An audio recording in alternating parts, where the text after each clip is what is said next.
constante do pecado, e há uma diferença entre você pecar, ocasião, por uma falha, um momento de repente.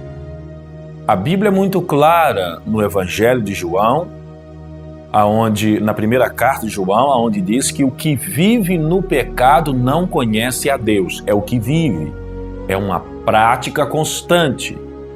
Este que vive numa prática constante do mal, ele não conhece a Deus.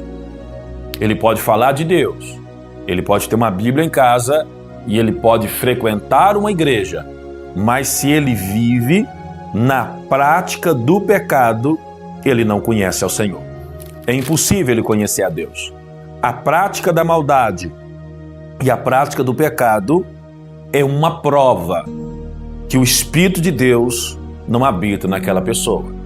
É por isso que no Evangelho de João, ele escreve dizendo assim, João 1:5, 1 João 1:5, que Jesus é a luz e que Deus é luz e que nele não há treva nenhuma.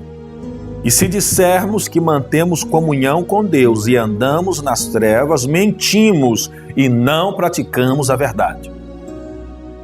É impossível ser filho de Deus e viver em comunhão com trevas. É impossível ser filho de Deus e viver em comunhão de práticas ilícitas.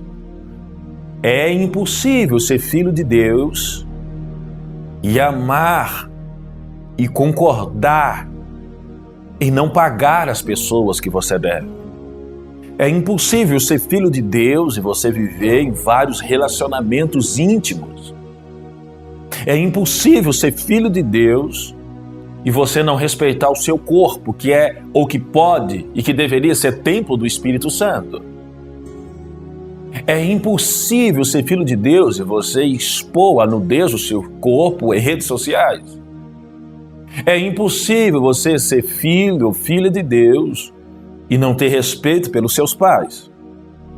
É impossível os pais ser filho de Deus e ficar provocando a ira dos filhos, jogando na cara, não presta, maldição sobre a minha vida. É impossível.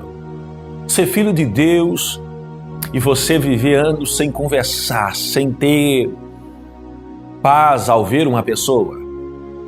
Criou um câncer de ódio no seu coração. Impossível, você não é filho de Deus.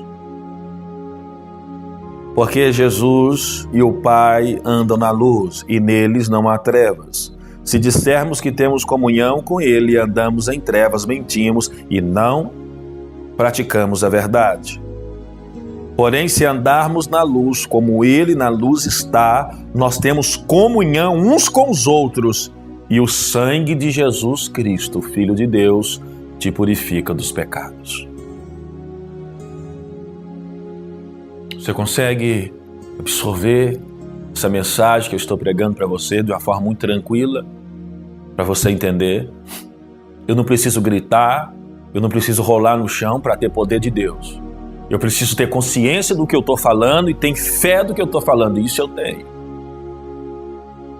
É uma palavra que está causando um impacto muito grande, eu tenho certeza, nesse momento. Muitas pessoas que estão me assistindo e outras que não estão assistindo e que vão saber através de você, estão vivendo em erro, em prática satânica, em morte, em desespero. Alguns podem até estar na igreja, mas não com comunhão com Deus, mas comunhão com o espírito maligno, não andando na luz. Pode ser sua filha, pode ser seu filho, pode ser o teu marido.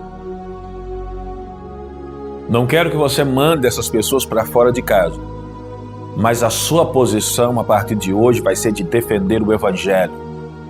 Não concorde com o mal dentro da sua casa, entrando e saindo. Não concorde com práticas ilícitas dentro da sua casa. Torne a sua casa uma igreja.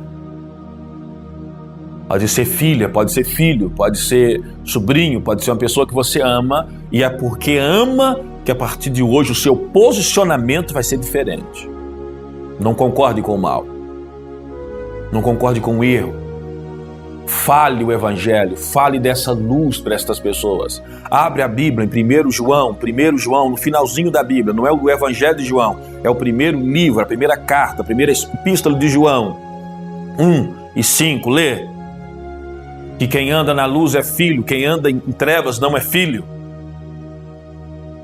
A prática da luz faz com que o sangue de Jesus nos purifique do pecado quando erramos por consequência de alguma coisa, e não quando erramos porque amamos o erro. Deus está querendo que você cancele hoje a prática da maldade que você vem praticando desde o princípio do ano. Que hoje você cesse com o relacionamento que tem trago para você morte, tristeza, angústia, medo. Isso não é um relacionamento de Deus para você.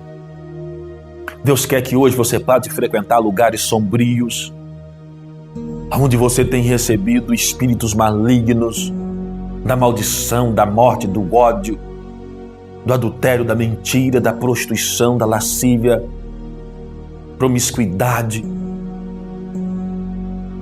Não é você que se liberta, é o Espírito de Deus, mas você precisa de crer em Jesus e dar um passo apenas pequeno, dizendo, não quero isso mais. Você pode estar me ouvindo agora e ao mesmo tempo pronunciando com seus lábios. Fala, não apenas pense, pronuncie.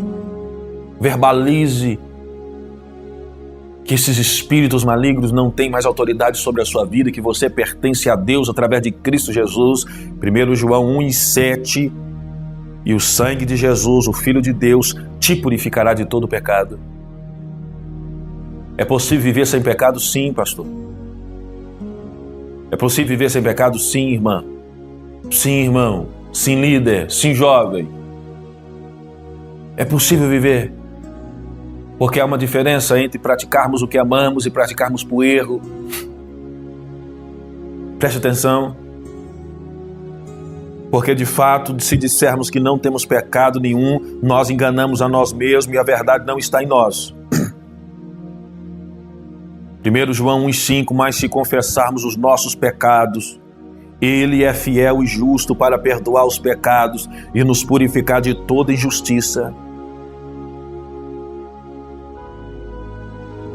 Uma coisa é eu falar que ninguém tem pecado, isso é mentira, porque todos nós erramos. A nossa natureza, vindo de Adão, é uma natureza pecaminosa. Mas outra coisa é eu viver como se os meus pecados não causassem mal nenhum e causam mal. Meu pecado me constrange. Quando eu erro, eu fico triste, fico com vergonha. Quando eu erro, eu desejo a morte. Quando eu erro e eu perco a coragem de falar a verdade, porque a acusação tira de mim o poder da verdade. Mas quando eu confesso os meus pecados a Cristo Jesus, eu entendo que não sou eu que me liberto, que não sou eu que me tiro do lamaçal do engano, mas há um sangue precioso e divino, que uma vez que escorreu e pingou nessa terra, este sangue veio escorrendo no madeiro, esse sangue precioso de Jesus, o Filho de Deus. Quando eu desperto a fé, e eu sei que Jesus, o Filho de Deus, me perdoa e me purifica, porque eu não quero mais viver nessa prática, eu recebo a bênção e recebo a justiça que não vem de mim, mas vem de Jesus para a minha vida, porque o que Jesus conquistou, conquistou para mim e conquistou para você.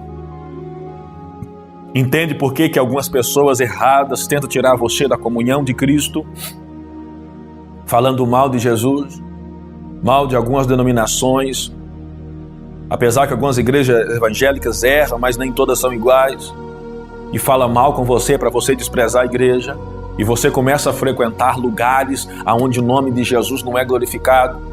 E eu digo, não adianta, porque quanto mais você frequenta esses ambientes, mais dependente desses ambientes você fica.